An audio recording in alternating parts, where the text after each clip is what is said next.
In this short video, I would like to show you how to use UTM click trackers. What you do is you go to your Facebook Ads Manager, go to the campaign you want to use the click trackers for, go down to your ads, scroll all the way down to the destination area, and where it says website URL, you click on build a URL parameter. So Facebook is very clever and has a built-in tool for this, so you click on that. So when you do this for the first time, there won't be anything in these fields, so you need to fill them out.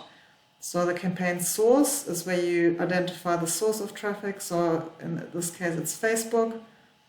The campaign medium in this case for our ad is a newsfeed ad, so I'm just going to put newsfeed in there.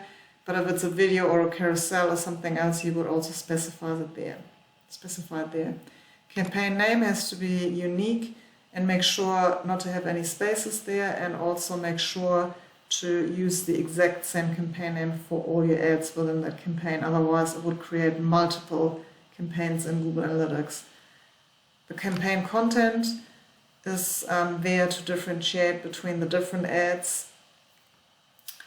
So in our case I just call it ad 1, but you could put in there, just so you know which ad performed better. So say ad with dog on it versus ad with cat on it, or whatever it may be.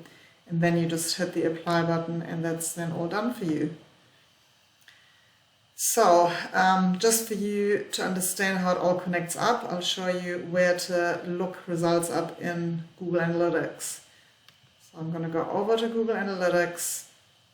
You need to scroll down to the acquisition tab, and here under the campaigns tab, go to all campaigns, and this is where all your UTM click tracked campaigns will show up.